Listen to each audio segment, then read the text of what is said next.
Welcome to Keeping Score. I'm Rick Horrow. Each week we bring you insights from the playmakers, deal makers, and rule makers in the world of sports. I'll give you my take on some of the items of the week using my 30 years of experience doing deals for teams, leagues, and players in the $750 billion business of sports. Plus, we'll talk with a central figure in the sports world. The views expressed in this podcast are my own and do not represent the views of Reuters. Let's get started. Fantasy sports are under review.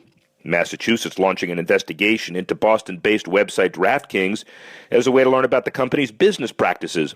Among the questions investigators will try to answer are whether DraftKings contests are legal under state law and whether contests violate any federal laws. The move comes as DraftKings and his main competitor FanDuel spend hundreds of millions of dollars on advertising around the start of the NFL season. The legality of daily fantasy has frequently been questioned, but the game is protected by federal legislation that permits general fantasy sports.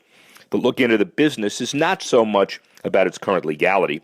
The loophole under the 2006 Unlawful Internet Gambling Enforcement Act is clear. Rather, look for governments to explore the opportunity to generate big tax dollars from the economic juggernaut.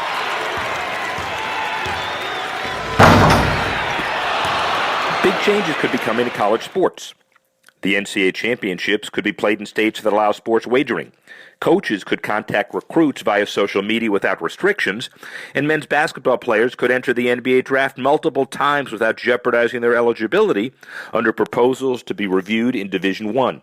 These concepts are among 72 proposals that will be voted on in Division I this academic year. Of the 72 proposals being considered by the NCAA, 14 would change rules in the areas of autonomy granted to the Power 5 conferences. The newfound emphasis on team and conference competition for high school superstars may give rise to the new standardization and more uniform rules. Ironically, the discussion on whether to pay student athletes is no longer as relevant as how to structure their payments in a more uniform and competitively friendly way. Is the NHL one step closer to Las Vegas? AEG expects to have a naming rights partner for its under-construction Las Vegas arena signed within the next 2 months. The facility will host as many as 140 events a year if the NHL awards a franchise to Fidelity National Financial Chair Bill Foley's group. Capacity of the Las Vegas arena will be 17,500 for hockey and 18,800 for basketball.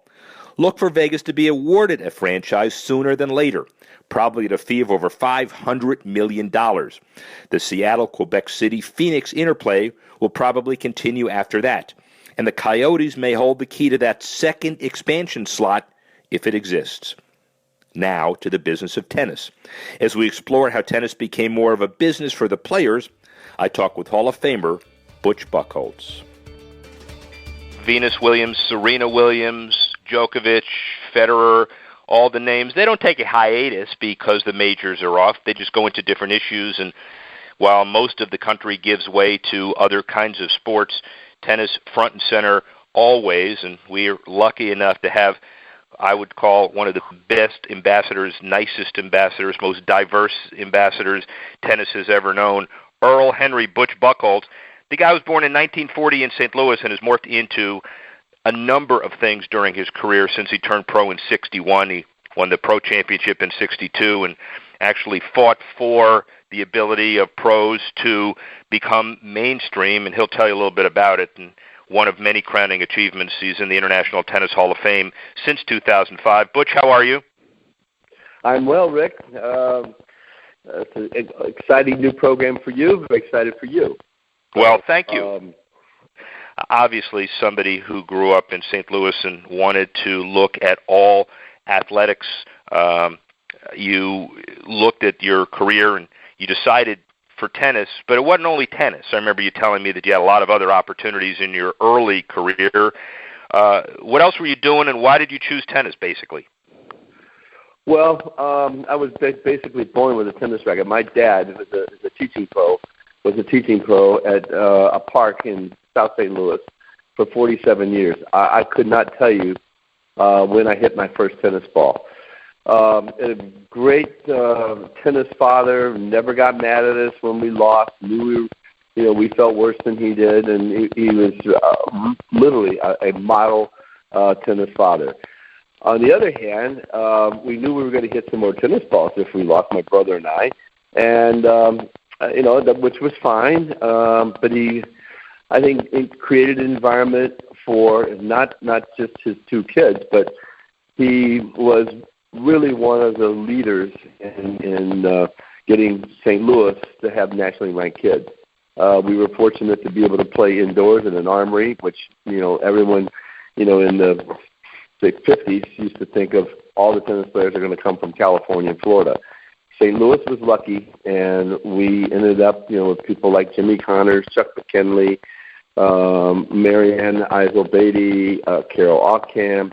We had a lot of nationally and internationally ranked players coming out of St. Louis, and then my dad played a big role in that. So, I remember I was playing basketball in high school, and my dad. I had lost a match to somebody I'd never lost before, the Orange Bowl, and I came home, and my dad said, "Nathaniel, you're the number one ranked junior in the world. What is your world ranking in basketball?" So I got the message. I needed to concentrate on tennis.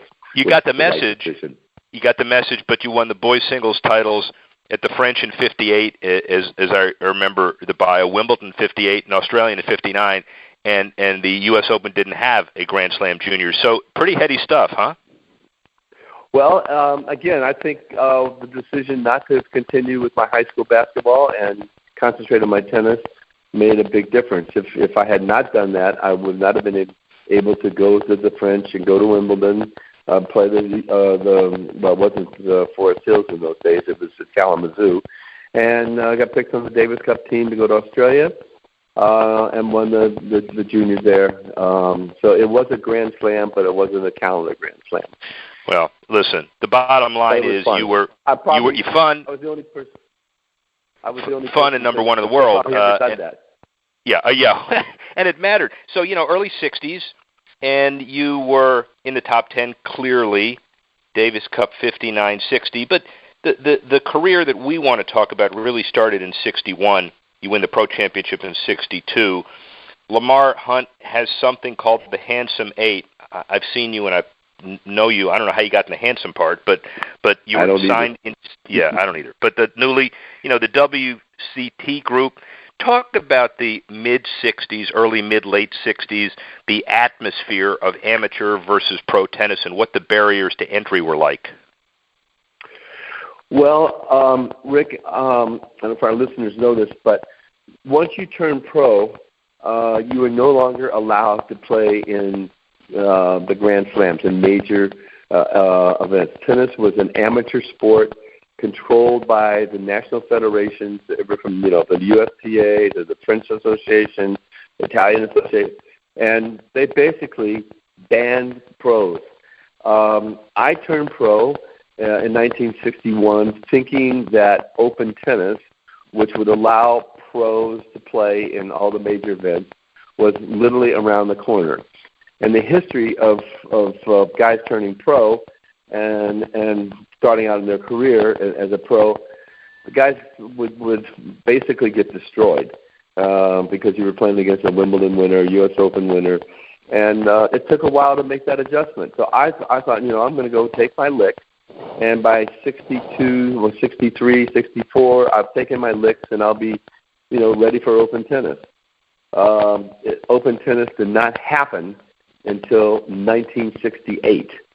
So it was a sport totally dominated by the national associations. They wanted to keep their players amateur because the revenues came from Davis Cup, revenues came from name players, and our biggest goal, and I think our biggest success, was to keep turning the top players professional. Rod Laver turned pro in 1963, and that was a very significant move for us. We started our own player association in 1962. Up to then, we'd all turned pro with Jack Kramer, who's, I think, the father of men's professional tennis. And Jack really was the instigator in forming our association. And we literally stopped playing the one-night stands with the canvas court, and we started playing tournaments. And we tried to borrow a page from golf and say, look, we don't want to do these station wagon trips anymore. Let's start creating a circuit with tournaments. And we did that, I think, very successfully up until 1967.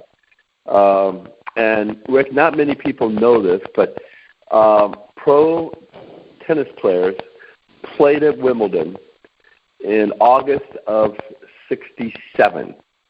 And the chairman of Wimbledon at the time was a guy named Herman David. And he said, if you guys fill the stadium, if you fill center court, that tells me that the British public still want to see Gonzalez and Hode and Rosewall and Laver. And we filled it. It was a huge success. He came in the locker room after the tournament and said, you guys are all invited to play here. I don't care what the ITF says, what the National Association say. You're invited to play Wimbledon here in 1968. And that basically was the catalyst that changed everything. And so I think, sorry. No, go ahead. So I guess the bottom line is, from your perspective on this, you're going where I want to go.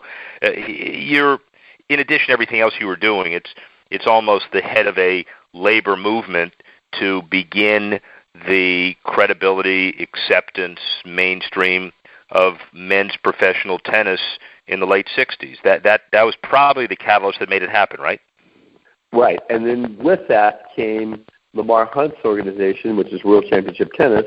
Our association fell apart because there were two groups that were vying for the pro talent. And some of the guys went to a thing called National Tennis League, and that was Laver, Rosewall, Gonzalez, Lou Hode retired, and another group, which was Newcomb, Roach, Drysdale, Pierre Barthez, Dennis Ralston, who were pros before 68, joined the Lamar Hunt group. And I think it was such a critical piece also in tennis's history that tennis was now in the office of a businessman, which was Lamar Hunt. The National Tennis League went bankrupt, and Lamar Hunt took that over in 6 months. So now everybody was under one roof. We were under contract in Lamar Hunt's World Championship Tennis, and the game flourished. We played tournaments all over the world. The prize money was up. We got paid on a regular basis, and that was really, I think, the beginning of professional tennis.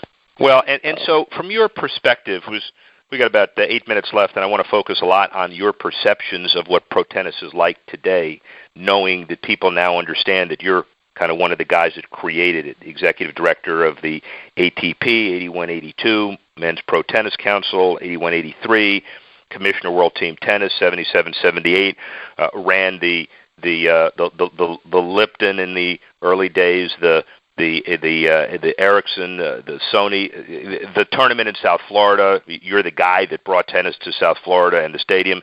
We'll get into all of that. That's all important stuff.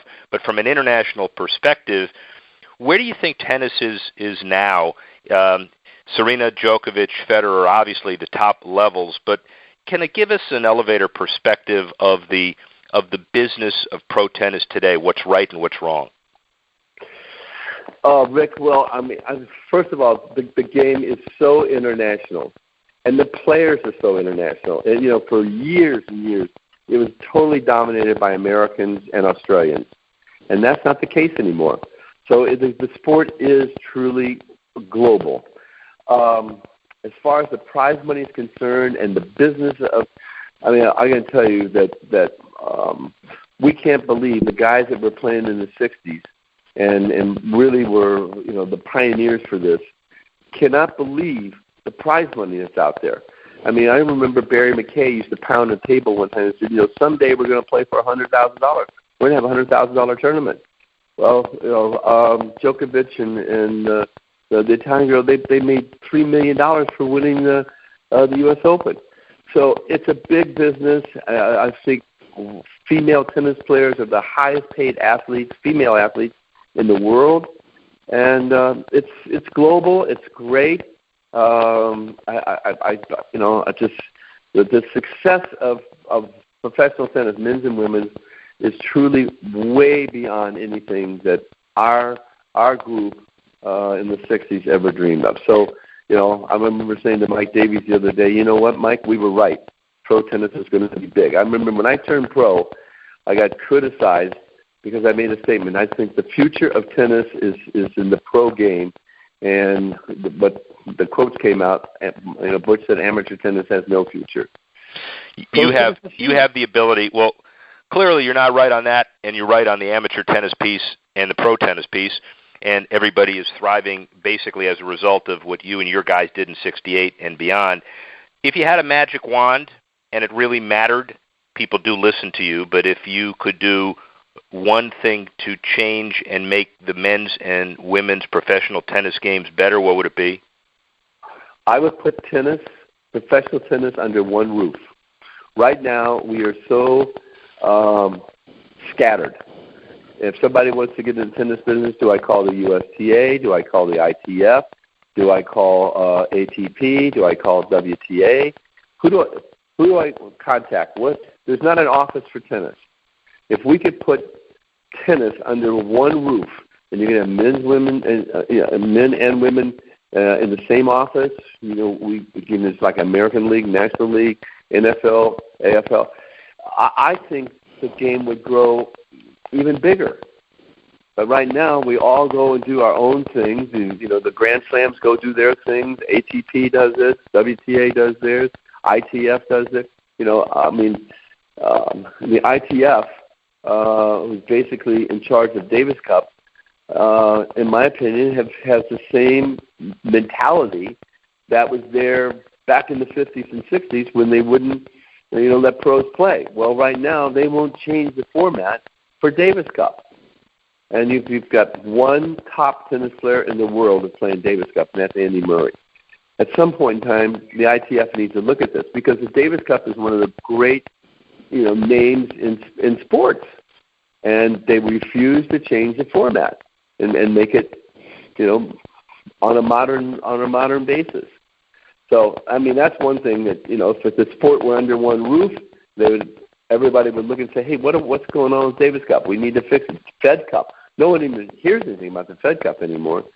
So those are things that I think that the sport would benefit if we had an office and a commissioner for tennis. But that's not going to happen. It's not going to happen now, but maybe with enough outcry, potentially could be. This is an international show, but obviously there's an American perspective to all this, especially after the U.S. Open. And we have Jack Sock and Stevie Johnson and Dennis Kudla on that side, let's say, and Coco Vandeweghe and Sloane Stephens, and even up-and-comers Madison Keys and Allie Kick and some of the kids. Where is the future of American tennis? Who replaces Serena, if ever, on that side and on the guys' side? Do we have some potential long-term, and what do we need to do structurally in America to increase the number of kids playing competitive tennis? Well, that's a challenge, Rick.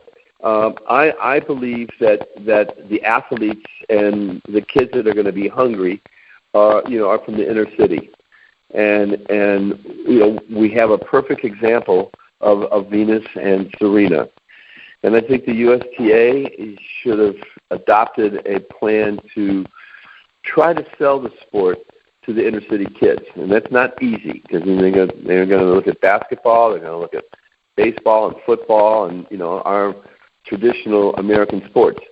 But they're really good athletes in the inner cities, and if we can convince them that their way of life will change dramatically, I think that's something that we should have a program really trying to identify good athletes in the inner city. But that's going to take a while, and that's not an easy sell because tennis isn't exactly a household sport that inner city kids are looking at. Although you can look at Venus and Serena, and you had Arthur and So we have had, African American tennis players, but they're a minority. Yeah, and a couple of minutes we have left.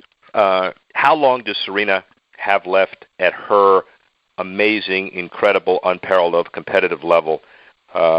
Is the calendar slam a possibility? Does she have, how many more majors would you predict that she has in her before she voluntarily walks away? Rick, I think it just depends how long she wants to play. Her physical abilities are not going to disappear in the next couple of years.